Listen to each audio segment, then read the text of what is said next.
Welcome to Smash Fiction. It's a podcast where we pit two or more characters in a battle of the wits, or of strength, or of songs, or of plotting evil schemes. Yeah, they fail, but you know that a villain has to dream and see who would win. If you don't like my singing voice, I've got bad news for you. For much of this match, speaking is something I will eschew. It's two NPH villains in an evil scheming off. This match is Dr. Horrible versus Count Olaf.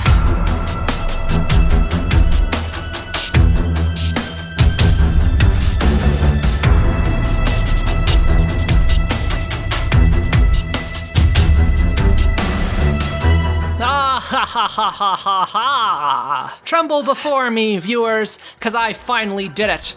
To those who said I didn't have it in me, joke's on you. I did. Based on my actions earlier this week, I, Dr. Horrible, have been accepted into the Evil League of Evil for totally killing someone on purpose. No complex feelings about the events that just transpired, no ongoing psychological trauma that's gonna haunt me for the rest of my life, nothing but sunshine and roses. Or, you know, the evil equivalent of that. But it really happened. I'm in the league, and I hold in my hands the letter of acceptance to prove it. That truly grisly murder has proved you have some spine. Now it's time for ceremony and some forms to sign. Come to the league headquarters this Friday night at 10? That's weird. There's no plus ones allowed indoors. It's BYOB, sign Bad Horse. Bit weird with the 10. Kind of broke the rhyme scheme there. Anyway, nothing nefarious to read into that, I'm sure. And I'd hate to run, but I've got a fitting for a new red formal lab coat, and then I've got a party to attend. I'm coming out of my shell of obscurity and hatching into a giant, horrible chicken. And all of you who thought I never amount to anything should maybe not have counted your super villainous chickens before they hatched. Click on the icons below to hate, condemn, or infect your friends, and don't forget to stalk me on Villinterest, Instascam, and CrimeDer. Deuces! Never count your chickens before they hatch is an expression which advises that you not make plans that depend on something good happening before that thing has actually happened. You might think that you are holding 3 viable chicken eggs, but in truth you might be holding 1 crocodile egg, 1 Cadbury cream egg, and 1 vaguely egg-shaped rock. Because of this, if you made plans assuming that you owned 3 future chickens, you might end up suffering some terrible misfortune. Just like you might think that you're holding an official letter which states that a certain induction ceremony begins at 10, but in truth you might be holding a letter that was intercepted in the mail by a rival villain, altered slightly, and then resealed and mailed to you with the time changed by 1 hour. And so likewise, if you made plans that relied upon the information in the letter being accurate, what would end up hatching from that metaphorical egg is not a giant horrible chicken, but instead a sad runny yolk of disappointment. At 9 p.m., when the induction ceremony actually began, a person arrived who was not in fact Dr. Horrible, but you would be excused for not recognizing him at first. The thick rubber boots on his feet were obscuring the tattoo of an eye on his ankle, and the massive goggles on his forehead were mostly covering his trademark single eyebrow. Guarding the door of the League headquarters was a supervillain whose secret identity was Richard McRae, but who was better known in supervillainous circles as the Bouncer, the strongest, the strictest, and the most difficult to bamboozle evil security expert ever to live. The Bouncer looked first at the mysterious guest and then at his companions, a supervillain with hooks for hands, a pair of twin supervillains in identical outfits, a supervillain of indeterminate gender, and others. The lead stranger in the lab coat and goggles identified himself as Dr. Horrible. The Bouncer found him on the list, but not his party, and explained that the invitation clearly stated that a +1 was not allowed. The guest stated that of course he knew this, and that's why he was certain to instead bring a +6. The Bouncer, unable to argue with his logic, allowed him and his henchpeople to enter. To be fashionably late means to arrive after the start of a time and event which does not require one to be punctual so as to give the appearance of nonchalance. An hour later, the real Dr. Horrible arrived. His new red formal lab coat meant that he did in fact arrive fashionably, but the altered invitation he received ensured that he was far too late to be fashionably late, finding that the doors were sealed and the party had long ago begun. The Bouncer, who was still standing at the entrance, briefly listened to his sad story before turning him away, because even though the name he gave, Dr. Horrible, was indeed on the list, there was a check mark next to his name, indicating that he had apparently already let someone in with that name. Dr. Horrible acknowledged this, but then posited it was most likely the Bouncer's job only to keep out people who were not on the list at all, and that it was not his job to keep out multiple instances of the same guest. The Bouncer, unable to argue with his logic, allowed Dr. Horrible to enter. Dr. Horrible charged through the party to the League's inner sanctum, kicking down the door of the conference room. He saw all of the League's sinister senior members, Bad Horse, Tie-Dye, Snakebite, Fury Laika, and the rest, and sitting at the foot of the table, himself? That man is an imposter! I'm the real Dr. Horrible, shouted the real Dr. Horrible. The imposter scoffed. That's ridiculous, I'm the real Dr. Horrible. He is, said a nearby supervillain with hooks for hands. We've known Mr. Horrible here for years, said 2 twin supervillains in unison. Look, maybe I'm speaking out of turn here, said Professor Normal, but I don't really care if he's the real Dr. Horrible or not. If he was able to disguise himself as you and trick you into showing up at the wrong time, sounds like he might be a pretty good supervillain in his own right. All around the room, the various supervillains nodded in agreement. In that case, said the imposter, rising from his chair, a sinister smile spreading across his face, hit it! The hench people began to sing, it's the Countess. No, said fake David Bowie. We don't have time for another song. This opener has been really long so far, man, and I can tell there's still quite a bit more after this. Just tell us who you are. He had a song in his segment, I thought. Fine. The imposter threw off his goggles, revealing his one eyebrow, and threw off his lab coat, revealing a dirty gray suit. I am the nefarious Count Olaf, master of disguise, arson, and whatever the name of the crime is where you adopt a child under false pretenses so that you can give parental consent for them to marry, and then you also marry them so that you can murder them to gain their inheritance. I really hope there isn't a name for that, said Dr. Horrible. All right, said fake Thomas Jefferson. Dr. Horrible, Count Olaf, you both seem like truly terrible villains in your own right, but unfortunately we only have one open seat in the council. We meet again next week. Each of you has until then to prepare a presentation that runs down all of your past evil schemes. These crimes will be judged based on 3 equally important categories. First, said Tie-Dye, like evilness? Because the grieviest thing you can do is just be bad for its own sake. Dig this? It's not about what you're gaining, it's about what others are losing. Second, said Snakebite, ambition. Robbing a convenience store might make you a criminal, but it won't cement your status as a supervillain. We desire villains who will, let's say, use a laser to scrawl their name in the surface of the moon, or steal the Portuguese language. And finally, said Dead Bowie, effectiveness. We don't care how big you dream, darling. If you can't actually pull it off, can you succeed in the goals you set for yourself? And can you avoid getting your plans foiled by meddling do-gooders? Whoever can present a more impressive CV of supervillainy is getting in. But since you still have a week before you have to present, you can really try to blow our minds by spending the next week preparing and executing some sort of larger-than-life crime or heist to fill out your resume. And if you can get away with it, you'll score some massive bonus points, man. And now, the most important rule of all, said fake Thomas Jefferson, you are expressly forbidden from interfering with one another's plans in any way during the coming week. You better follow that rule. If there's one thing that we hate, it's a villain who plays dirty. At the head of the table, Bad Horse let out a sinister whinny of approval. Dr. Horrible chuckled. Should be easy enough to figure out who the true supervillain is here. He turned to Olaf. How many doomsday devices do you own? Olaf sneered, saying, I might not be as super as you, Doogie Howser, but I'm 10 times the villain. And you know what else I am? Old? Asked Dr. Horrible. Punctual. Olaf smiled. See you next week. Don't be late. The only one of us who is going to be late is you, the late Count Olaf. Would have been a great burn if he hadn't thought of it an hour later as he was biking home. If you are interested in podcasts with thinking, then you would be better off somewhere else. In this podcast, not only is there no thinking in the final decision, there is no thinking in the opening arguments, and even less thinking in the middle. My name is Claire Mulcairn, and it is my solemn duty to be your judge this week. For those of you concerned, we'll be using Count Olaf as he appears in the Netflix incarnation of A Series of Unfortunate Events, and only that version. At the time of this recording, that's the first 2 seasons, and so that's the only section of the Baudelaire story that's admissible for this match. And if you're fans of the novels or the Jim Carrey version, sorry, but the whole joke here is they're both Neil Patrick Harris. It doesn't work if it's a different version. Representing Team Dr. Horrible, we have Meganbob. You can't see it, but I've dramatically tied my hair back in a close-up. So you know I'm about to kick Count Olaf's ass. And Kit Mulcairn. Any fan with half a brain can see these podcast hosts have gone insane. To the point where I don't know if it'd affect our stupid show if I took an ice pick right to the brain.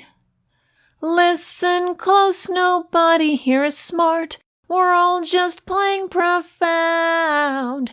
We lie and scream and then we call it art, a jackass breeding ground. I cannot believe my eyes, how our fans love our shouts and lies. But it's plain to see bullshit inside of me is on the rise.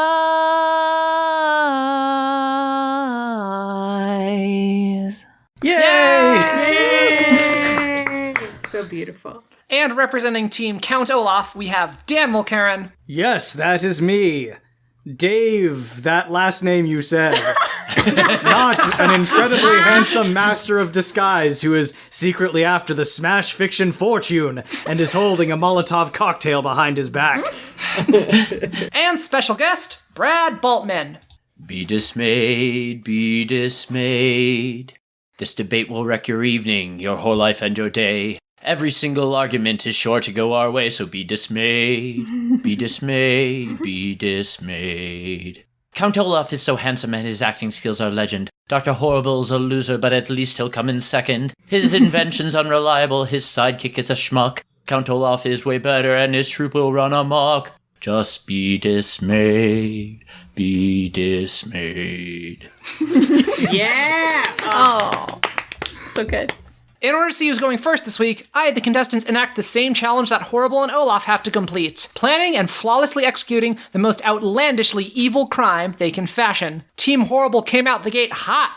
Meganbob invented an experimental super science helmet that gave its wearer the ability to control the minds of snakes. And then Kit created a series of orbital satellites capable of spreading her invention all across the world in a matter of hours. A cloud of mutagenic gas that transforms anyone who breathes it into a snake. I'm nothing if not consistent.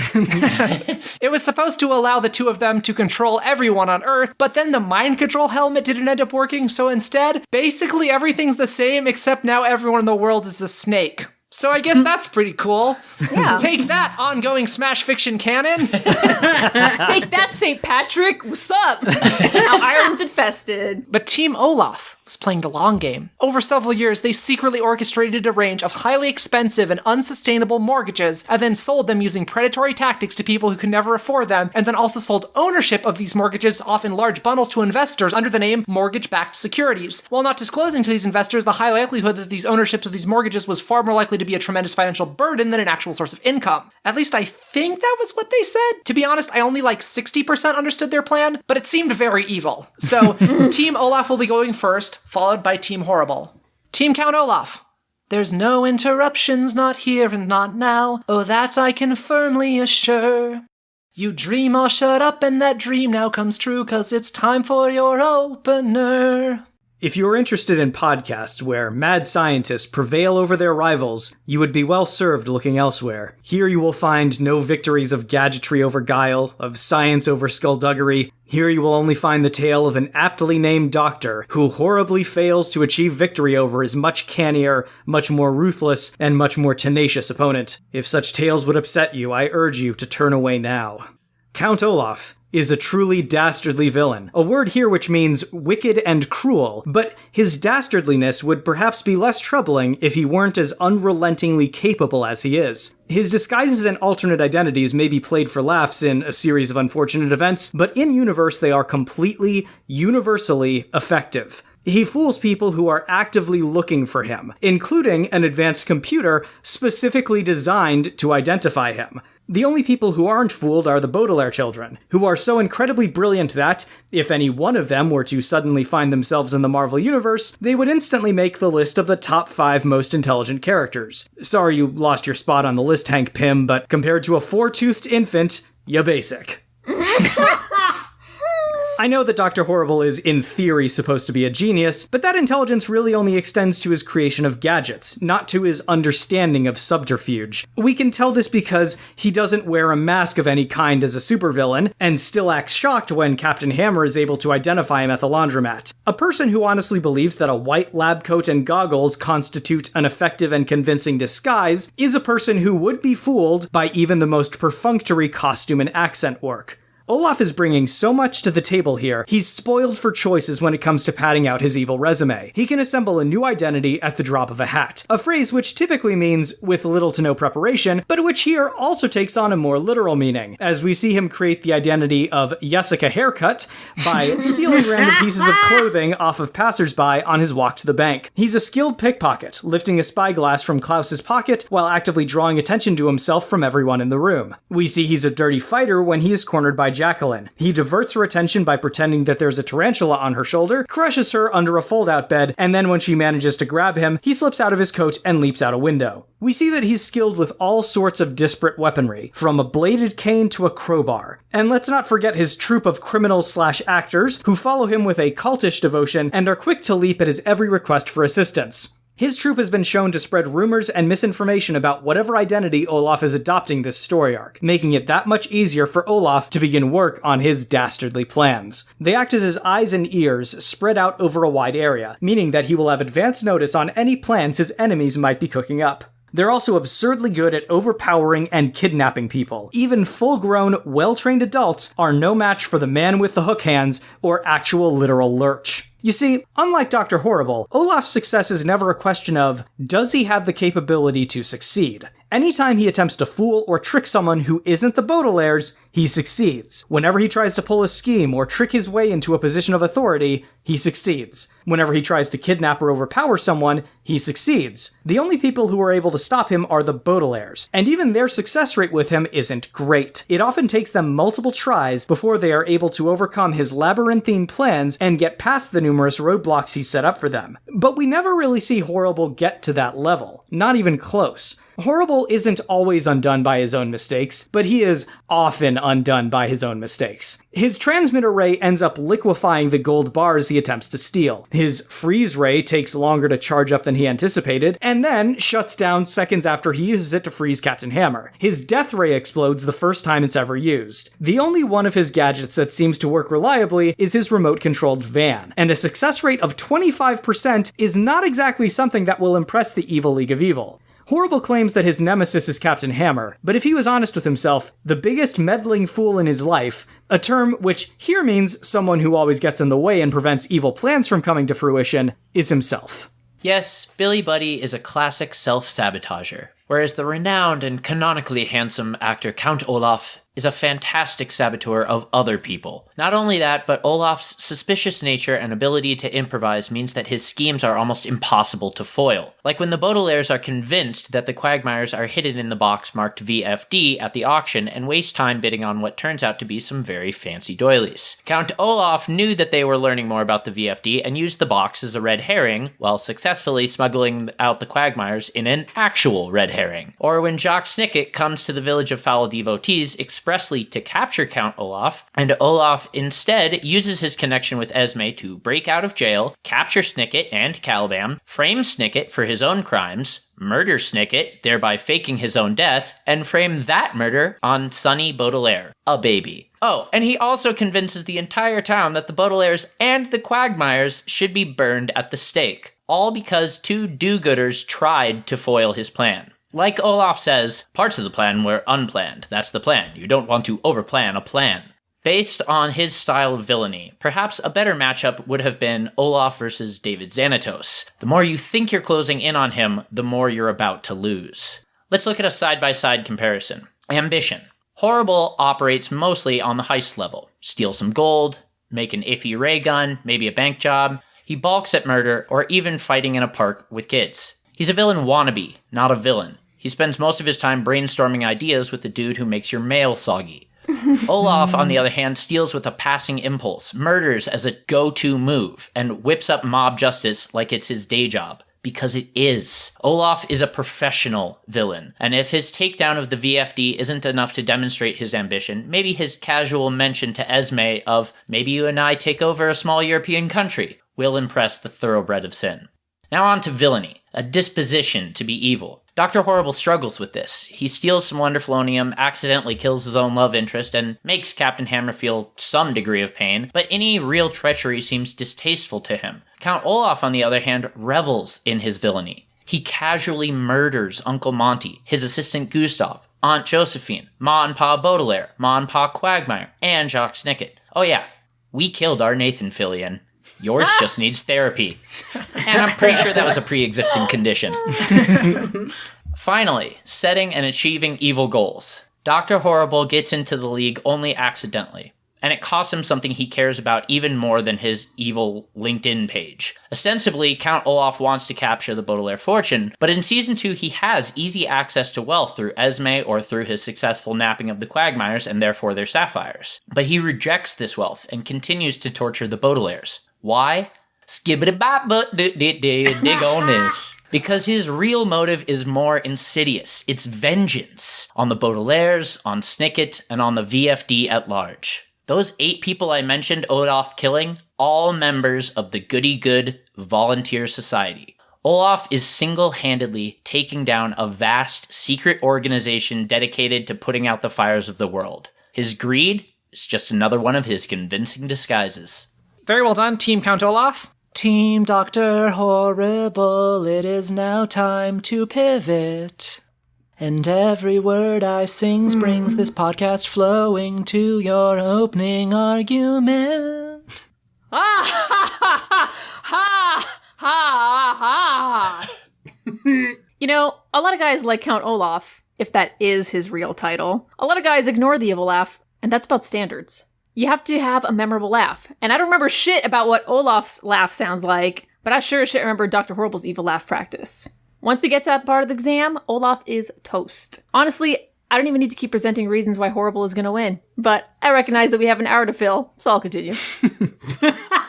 Dr. Horrible, who has a PhD in horribleness, mind you, got a letter of condemnation from the deputy mayor. I don't know what dastardly thing he did to get it, but that is a must-have on your supervillain resume. Everyone knows that references are still very relevant. Meanwhile, no one realized what a pointy-bearded shit stain of a human being Olaf was until he attempted to publicly force a 14-year-old to marry him just to steal her fortune. That's not actually supervillainy, that's just being a creep. Let's look at motivation. Olaf wants the Baudelaire children's fortune, maybe with a side of revenge, whatever. But Dr. Horrible wants to rule the world. He wants to destroy the status quo, because the status is not quo, alright? He wants to, ultimately, make the world a better place. He's obviously an ends justify the means kind of guy, but who is better motivated than a person who believes that what they're doing is morally right and justified? And yes, he's robbing banks to do it, but that's to disrupt capitalism or some shit. Those banks are the real thieves. And come on, rule the world to reform society versus murder a bunch of people so you can rob some kids? Where's the super in the supervillainy, huh? And Dr. Horrible's got the technological means to get evil done. Tech that is born of his mind. A freeze ray, stun ray, death ray, rays for days. A device that when attached to a vehicle can control that vehicle remotely like a toy RC car. Who doesn't want that? A transmatter device so you can steal shit like bars of gold without ever stepping foot into a bank. And your gold is converted into a convenient liquid form, so you can shape it into stuff that's more easily hideable. With all that, Horrible doesn't need the aid of goons. Goons like Olaf's that are so stupid that an infant could beat them at poker. Anyway, that's just the tech we see. In this match, our characters have time to plan, which means the Doctor, the only character here that we know went to school, Your Honor. That is at least 8 years dedicated to studying horribleness. Our Doctor has time to plot and create whatever amazing devices he needs to do a heist that'll knock Bad Horse's hooves off. Is Olaf evil? Is that what evil is? He's evil in the way that Cruella de Vil is evil. In the way that Mother Gothel is evil. In other words, he's your garden variety asshole who doesn't care who gets hurt. If that's the bar, then Bad Horse is probably just Mr. Ed wearing a distasteful hat from Spencer's Gifts.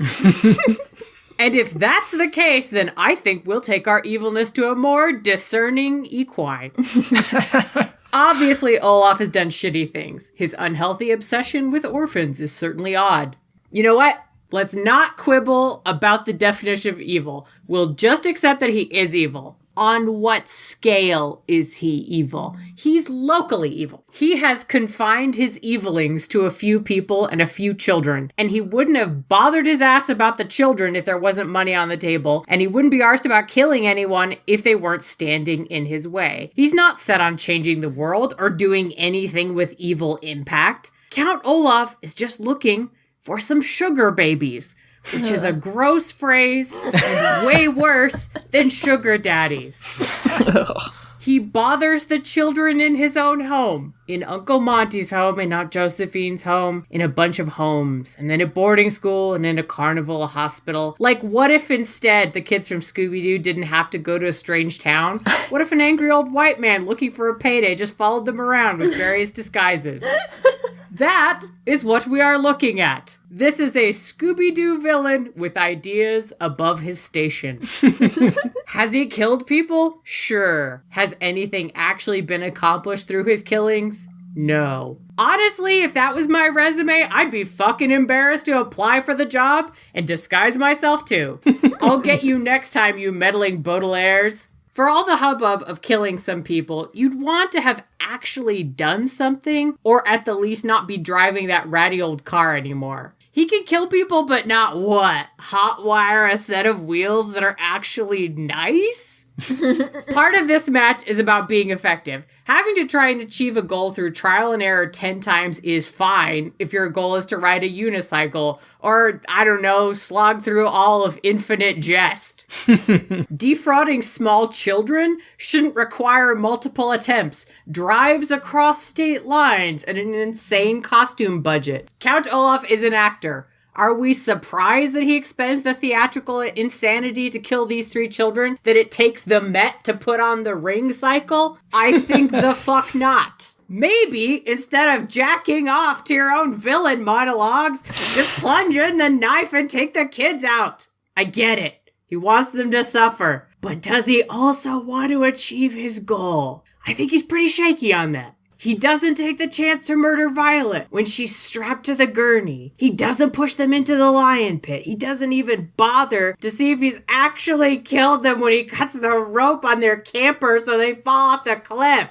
Clearly, these children have survived every other attempt on their life, but how could they survive this very effective plan to end them this time?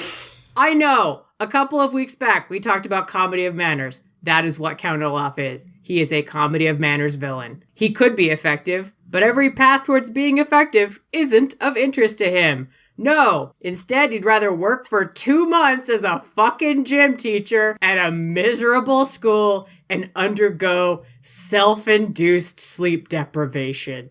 As far as ambition, sweet Christ, where do we start? His ambition is to be rich. He could have had that with Esme Squalor, but I get it, plot reasons and whatnot. So he sort of gets over the endless riches dream or becomes so embittered that he no longer cares about the riches and just wants to murder those dang kids. On the way towards his oh-so-impressive ambition, he instead embarks on a Homer Simpson level of careers just to get close to the children. Are these side quests? Opportunities for a costume change? Kinks? Seriously, we all know that play with pretending to be detective whatever as fuck was just an excuse for some jail cell fuckiness with Esme. Esme is about the best he has in terms of henchfolks. The others are, how can I put this? They are a sad collection whose entire scope of being can be summed up by thinking of the expression someone makes when they unexpectedly step on a Lego. Rage, disappointment, recrimination, betrayal, despair at the injustices of life. You know, this isn't even an argument anymore. This is just an intervention. Count Olaf, my dude, get your house in order. No, look, I don't want to tell you how this will end, but the only way this ends is with Bad Horse and Dr. Horrible in a luxury car together driving past Count Olaf in his sad little dinkmobile while blasting TLC's No Scrubs. So no, I don't want your number. No, I don't want to give you mine, and no, I don't want to meet you nowhere. And no, I don't want none of your time. Very well done, everyone. It's rebuttals, it's rebuttals, it's rebuttals. It's rebuttals, it's rebuttals, it's rebuttals. And now it's time to Count Olaf to get into a huddle. Show them how evil you can be. Prepare for your rebuttals. It's rebuttals, it's rebuttals, it's rebuttals. Count Olaf went to school. Memento mori. You can't beat a dead horse. And well, I mean, it's very obviously a quality center of education, and I'm sure he learned a lot. I'm not even going to rebut that point. We all saw the show. It looks very reputable, and I'm sure it's accredited. How do I spell that, Kit, for when I write that down in my notes? EH, period. Right. The period is very large. Excellent opening point, Brad. Thank you for that. Proof Rock Preparatory deserves to be represented. These guys know going in that they have been put against each other, and that means that Horrible is definitely going to be the target of some of Olaf's schemes and manipulations. And I just want to paint you this picture here because the Baudelaires are maybe the most stoic characters in all of fiction. These children have their entire lives, including their house and parents, consumed in a fire, and the most choked up they get over this disaster is to look mildly dismayed occasionally, but Dr. Horrible is an emotional house of cards. The second that Olaf begins one of his plans, Horrible's going to be reduced to a sobbing emotional wreck. Are you shitting me? He killed his bae and he didn't, descend into that mess. He was a little dead inside. If anything, being dead inside makes him stronger.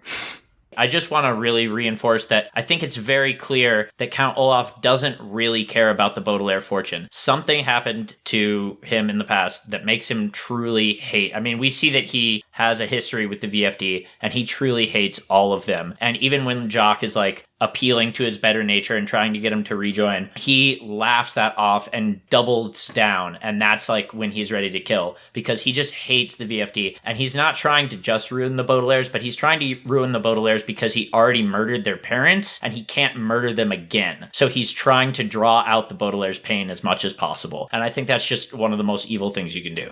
Yeah, on the one hand, I see it. And on the other hand, it's but he never finishes the job. And even whenever he is trying to draw it out, whenever he cuts that rope, he doesn't seem to care if they actually die or not. He's just oh, I guess I'll just, spend more money finding them again and then just keep doing this forever? Is he ever going to actually do the thing? No, not as long as they stay miserable. Oh, well, I guess your kinks are your kinks. So I'm not gonna claim that Olaf is a perfect villain. The guy makes mistakes from time to time. Obviously, Dr. Horrible does as well. I think what differentiates the two is Olaf's ability to roll with failure. We see this in the Hostile Hospital arc when he accidentally sets this piece of film on fire, but then he just realizes the opportunity that it presents and uses that to start a fire that burns down the hospital, and then he blames that act on the Baudelaire. So when your guy messes up, Captain Hammer throws a car at him. When our guy messes up, he fails forward. He lets his failure make his plan better.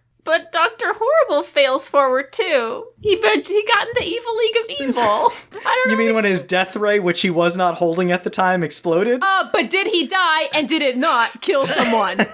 That's a death ray to me. There was a suggestion that Dr. Horrible's ambition is very great because he wants to disrupt the entire status quo. But I think there's just a very big gulf between Dr. Horrible's ideas and what he can accomplish. He doesn't even have a fully realized vision of his villainy, whereas we see that Count Olaf actually accomplishes schemes that have multiple different levels to them and have multiple different steps to them. So we get the sense that when Count Olaf is planning something big, he knows what goes into it, whereas Dr. Horrible is just kind of hey, wouldn't it be great if I was famous and rich? And I don't really know how I'm going to do that, but that'd be sweet. You've even admitted that your dude is just working off the what's the phrase? The seat of his pants? I don't know what's the phrase. Wait, no, I don't know. He's flying by the seat of his pants. There you go. He's just fucking improving as well. What are you talking about? Major scheme so his major scheme was to kill all those people? I think not.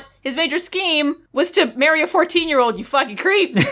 Whereas Horrible, he knows he wants Australia. And he knows how to get it. He's just not going to talk about it in his blog because he learned the hard way. Don't do that.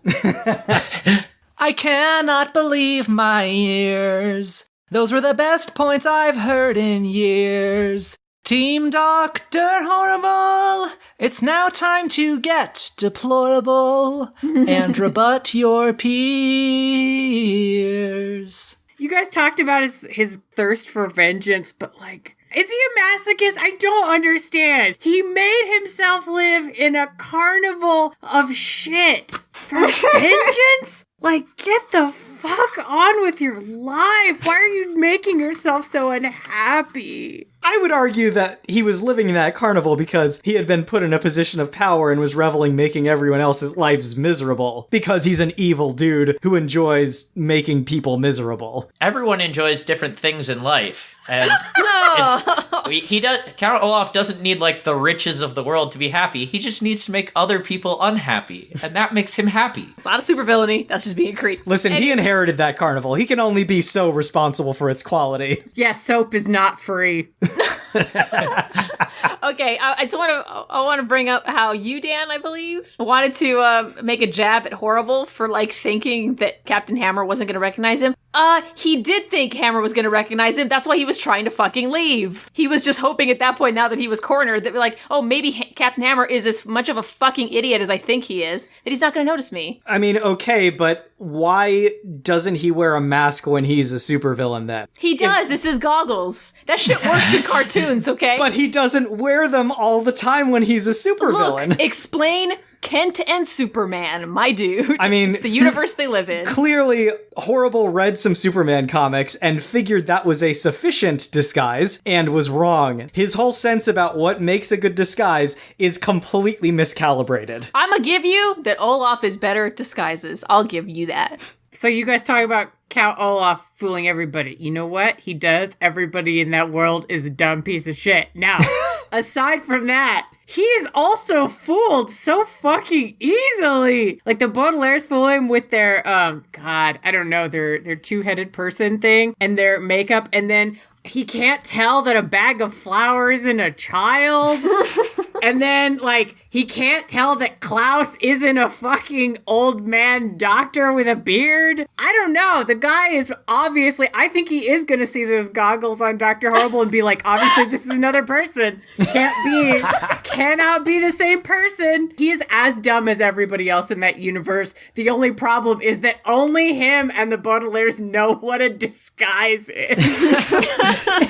No one else has discovered them. I would take issue with a few of those examples. Like, I think that he knows pretty much straight off the bat that doctor is actually Klaus in a fake beard. Yeah, he definitely does. And in fact, he uses that against Klaus to make him perform the surgery on his sister. Yeah, he sees through a lot of this stuff, but your whole argument that, like, the world is stupid, my interpretation of that is just that even though Lemony Snicket is the guy who's actually telling this story, we largely see the story unfold through the perspective of the Baudelaires, who are insanely intelligent. And so for me, everyone looks like they're idiots because our point of view characters are so smart. I mean, that's a cute fan theory, but I don't think that. Okay, well, adults are fucking idiots. Well, see, that's the thing. Not even all of the adults are idiots. Just the ones that unfortunately come upon the kids. Oh man, it's like the story's title! Oh, I had one more point. His troop ain't shit. Because they start that fight in the freak show. They're like, no, we don't want to work with freaks. Fuck you. Like, oh my god, you can't even listen to your boss for 5 seconds? Oh, come on, guys. Listen, man, his troop are able to physically overpower literally everyone. Yeah. Like, no one is able to outfight the dude with hooks for hands. It is simply not an option. Except an infant. An infant outpokers his ass. All right, guys, you know what time it is. I didn't prepare a song for this bit, so, with my lightning round, I will zap your brains. Yeah! After hearing the presentations given by both sides, the League is thoroughly impressed. However, neither villain has a flawless record. Even though many of Count Olaf's crimes have been successful, he has, as of yet, never been able to outsmart or otherwise defeat the Baudelaire children and take their fortune. Upon hearing about this, Dr. Horrible commented that it didn't sound very hard. He's pulled off plenty of heists. Finding a way to part some children with their money is the sort of thing he could knock out in an afternoon. But Dr. Horrible's record was also not without his shortcomings. He had created fantastical evil inventions and pulled off a lot of successful heists, but his nemesis, Captain Hammer, continued to beat him up and foil his evil schemes every time they met. And the one time Dr. Horrible tried to kill the captain directly, he failed. Upon hearing this, Count Olaf commented that murdering one meddling hero didn't sound very hard. As far as he was concerned, killing people was the easy part. It was all the other stuff that always tripped him up. And that's when the solution became clear. Dr. Horrible had stolen a large fortune once before. Could he steal the Baudelaire fortune without melting it? And Count Olaf has killed do-gooders that bear a striking resemblance to Castle's own Nathan Fillion before. Could he manage killing Captain Hammer, a do-gooder with superpowers? The first villain to permanently solve the one problem that their rival never could will be let into the League, and the other one will be forced to join the Henchmen's Union and fill a recently opened vacancy, the new bouncer of Evil League functions and parties. Apparently, despite having a reputation to the contrary, Richard the Bouncer McRae was surprisingly easy to bamboozle. Aww. So, advocates, what is your evil scheme? What unexpected complication happens in the middle of your scheme, possibly when a member from your rival's setting interferes? And then how do you change your plan to circumvent, get rid of, or go barreling straight through this new challenge? Team Olaf started first when we did the opening round, but in this final chapter we are switching things around. Team Horrible needs to steal a fortune, can they tell me how? If you came expecting reason, you should probably switch off now. It's a gloomy day. The Baudelaire children are sad because that is what their life is like. And then suddenly, a letter arrives in the mail. Are you an unfortunate youngster? Come to Dr. Horrible's School for Unfortunate Youngsters. And so they're like, oh man, all right, this sounds okay. And Mr. Poe obviously is like, well, no, everyone else seems to die all the time around you. So you know what? This might be a better place for you with other unfortunate kids, orphans. And then he says orphans several times to really hammer home the fucking point. And then he coughs, and then he goes the fuck away.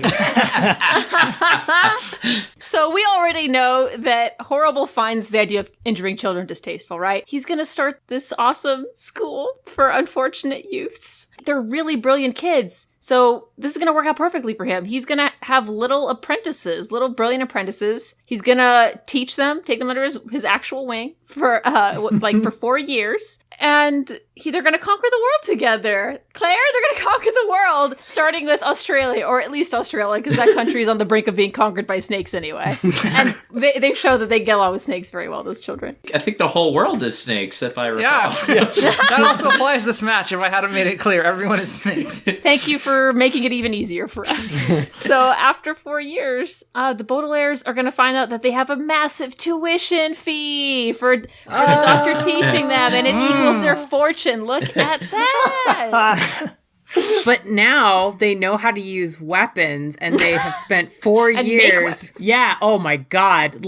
So they did spend a lot of time because Violet's real good with machines. So, there was a whole workshop class where she and Dr. Horrible and Klaus would just spend time going, how can we make some sort of weapon for Sunny that really helps emphasize her toothiness? So they gave her prosthetic shark jaws. She's very powerful now. And Violet's death rays are not going to blow up. No, not They'll at be all. way too effective. So then at the end of 4 years, they're going to pay their tuition bill because they're going to be self-actualized. And also they're going to go kill Count Olaf by biting him in half and then shooting both halves.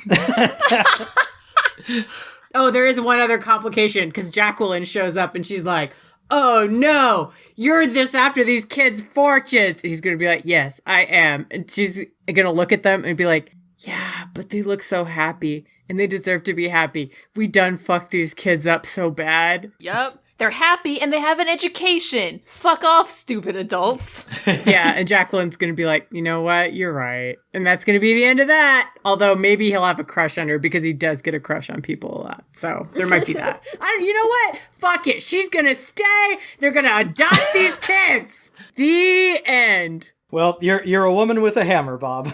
The hammer is her shipping. Count Olaf is up, you couldn't steal those millions, but you've got an edge in that your blood's reptilian. Kit, it's a figure of speech, don't at me. So now go kill that super who looks like Nathan Fillion. Count Olaf is up. I have a rhetorical question for all of you. What's a really reliable way of killing superheroes? Brad, would you care to answer this rhetorical question?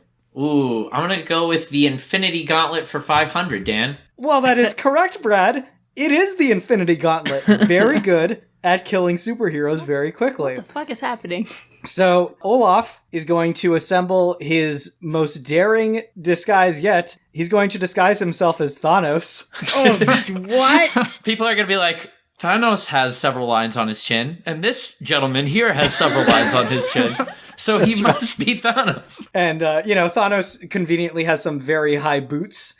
So no one is going to see that eye tattoo on his ankle. And also, big old prosthetic headpiece covers up that unibrow. It's a flawless disguise. It's a masterpiece. So he's just going to walk straight into Thanos' followers' camp, take the Infinity Gauntlet right out from under them, heads back to Earth, gives a villain speech, and in a snap, that's all she wrote for Captain Hammer. But of course, there's a complication. Well, just as he is about to snap, he finds himself frozen in solid ice. His minions look over to see none but Johnny Snow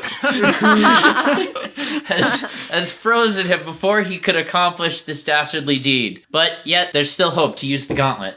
Yes, chaos erupts. Everyone is fighting over this gauntlet. The stones are going everywhere. Olaf eventually reaches and grabs onto the reality stone. And with that, he uses it to pull in the cross-universe collective of Nathan Fillions. So we have Mal from Firefly, Castle from Castle. There's Caleb from Buffy. Several different versions of Hal Jordan. There's God from Saints Row. Dan, don't forget the Holy Avenger.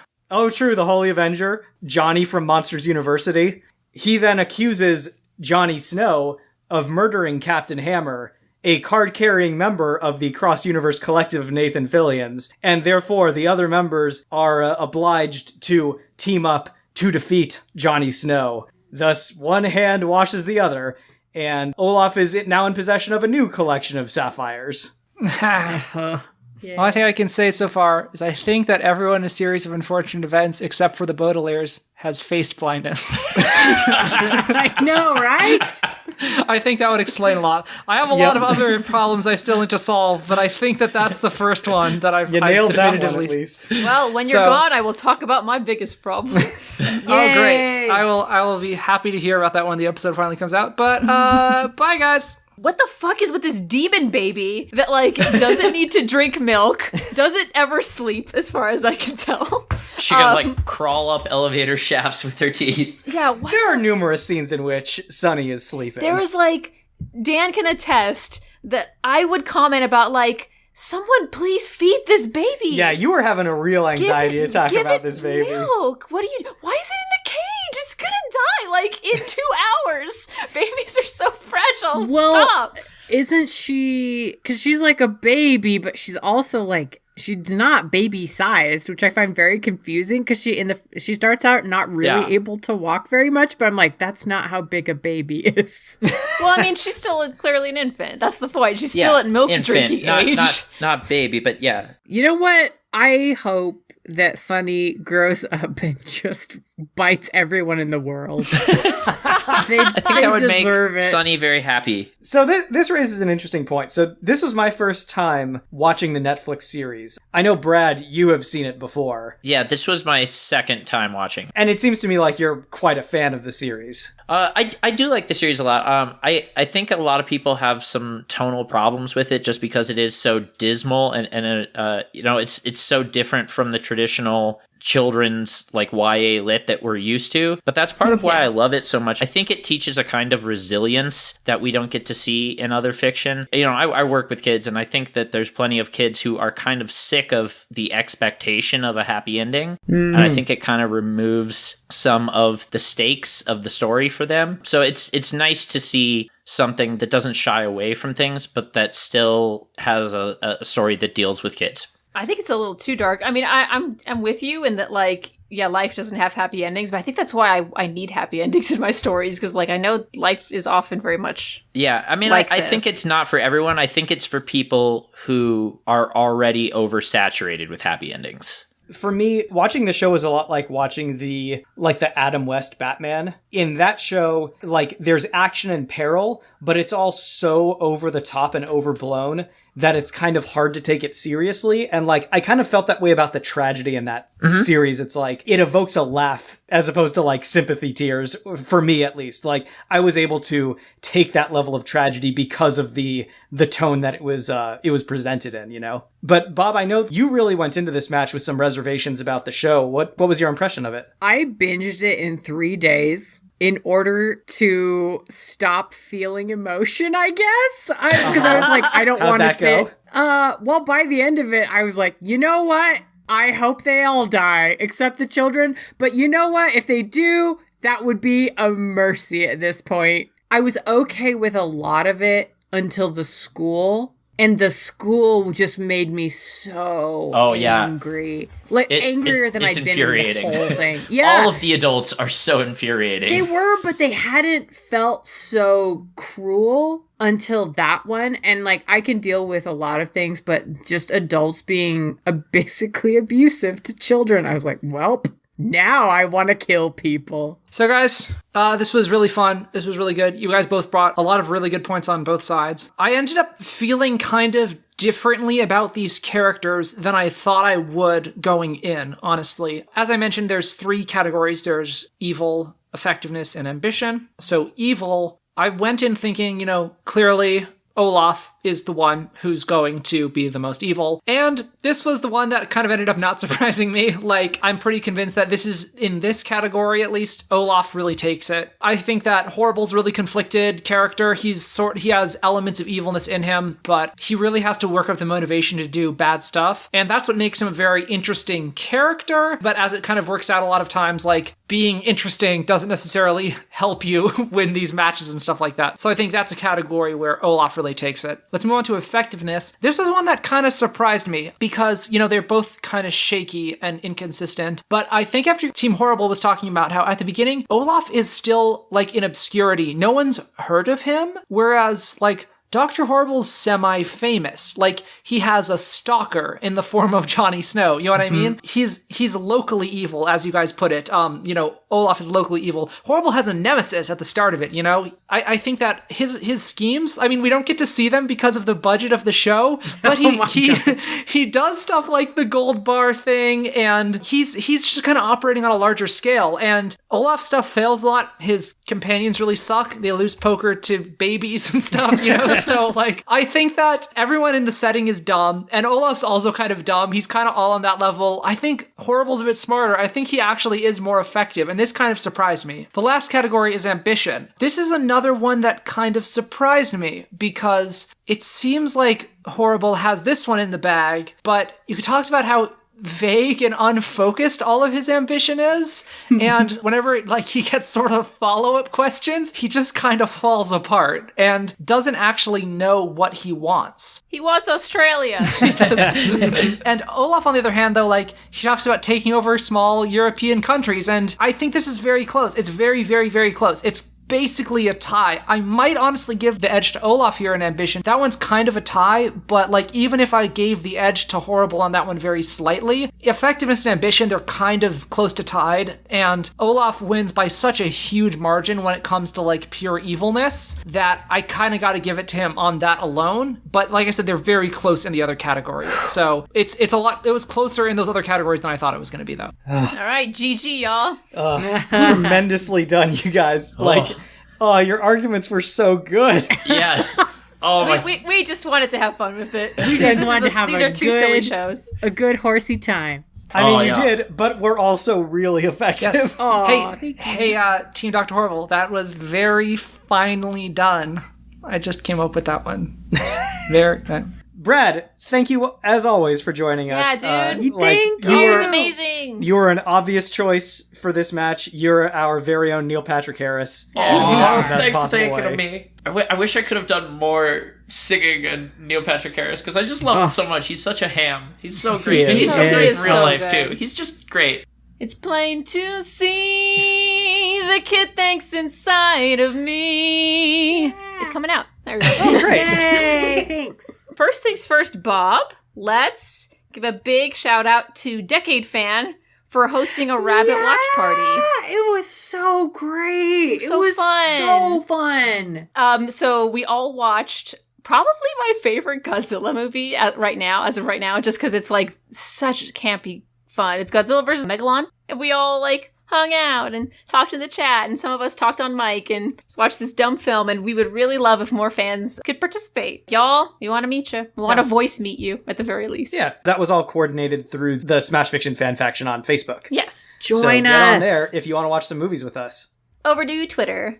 Thank you to Vander Turner, Matthew Laserwitz, Cosplay Fiend, Cosplay Devotee, Icon Jade, Fat Blunt 69. Brad, do you want to say it? Fat Blunt 69! All right. Yeah! Neil Boo Butler, Decade Fan, Matias Totimez, Viola Sanderlin, Sean Boyd, Florian, Daniel Blake, Cam But Spooky, Jeff Rick Present, You Gonna Die, and Jake says get out and vote. Thank you, Jake. Thank you, Jake. Yeah. Hey, Kit, if I like it, can you say my spooky name? Wait, you have to share. Okay, hold on. I'm going to share it right now. Oh my god. I want you to say my you're spooky. a regular Sharemole Karen. No, that's a good one. I usually don't man. thank the hosts because it's kind of our job, but I want you to say my spooky name. I'm refreshing. Oh, here we go. Okay. Beep, beep, beep, beep, beep, beep. This just in. Looks like thank you to American Claire Wolf in Tucson. Yeah. I will point out this episode is being recorded in October. It is being released in November. So by this point, all the Halloween names will have flown away. But at least we can have this one last moment to remember this special time in our lives. Werewolves are forever, Dan. That's true. They don't go away. That's true. Just They're as way Halloween. the fuck better than diamonds. That's what I'm thankful for. Overdue tumbles. Thank you to Secretly a Skeleton, Fat Blunt 69, Sid Rabbit Blog, Ultra Anonymous Angel, and Ink the Cryptid, who promoted our werewolf match by saying, "Listen to 4 idiots argue about werewolves as the 5th idiot recites wolf puns. It's good, I promise." Yay! Over to Facebook, thank you to Robert Ramsey, Adam Mayo, Bradley Null, Matias Martinez, Daniel Kidder, and Hayden Reynolds. Thank you all so much. And thanks also to Richard McRae, formerly the Bouncer. Sadly, he has been stripped of his supervillain title, but, maybe he's due for, one of those heel-face turns where he ends up becoming a superhero instead, or, comes back and threatens the world as an even bigger supervillain or something. I don't know. Yeah. Maybe Grant Morrison can get a hold of you and turn you into something real meta. I don't know. Anyway. I believe in you. Yeah, he's ripe for a reboot/redemption arc. That's right. So Richard McRae is ripe for this very reboot/redemption arc because he is a patron of ours over on patreon.com/smashfictionpodcast. He gets to be in our story. He gets access to all of our bonus content. He gets to vote on matches that we do. He even gets to dictate a match if he ever, decides to get around to sending us his list. Oh, wow. Is this a call Richard, out from you've Dan? been a $10 supporter for over 3 months, so if you want to tell us what match to do it. You just let us know, bud. Yeah. Thank you so much for listening to this week's episode of Smash Fiction. Next week, it's been a little while, but you know what they say? Absence makes the heart grow fonder. It's time for Shipwrecked.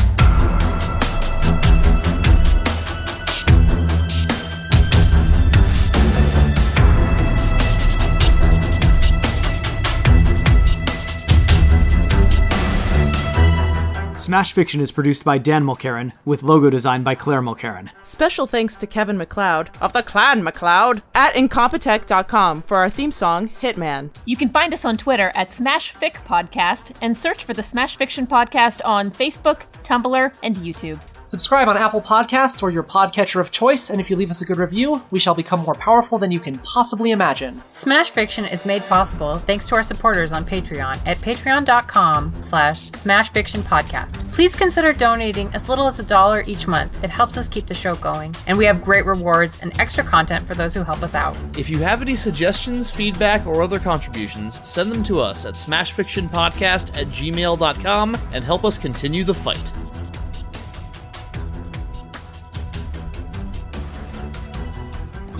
A lot of guys like Count Olaf. You're gonna have to do that again. The plane was flying right overhead. Fuck you, plane! This is what happens when you live right next to an airport. And it's an airport for private planes, so it's just rich fucks interrupting us. Oh, man. That's the worst. Where do you need to go that's so important? You're already rich. Right? I like the implication that the only reason people fly otherwise is to find treasure, I guess. That's why we're going to Seattle, right? Yeah, Just that's right. a treasure hunt? The treasure of friendship. Aww. Hey, does anyone have a joke I can say for It's the Lightning Round? I don't know. Is it disguised as another kind of round? I want to say it's a brand new round where the lightning flies. That works, and yeah. the something and the something eyes. All right, let me think about what other... Everyone's a lightning round in their own way. Okay, we're going off story a little bit.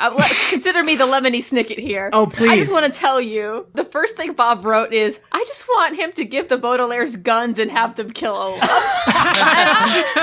I was like,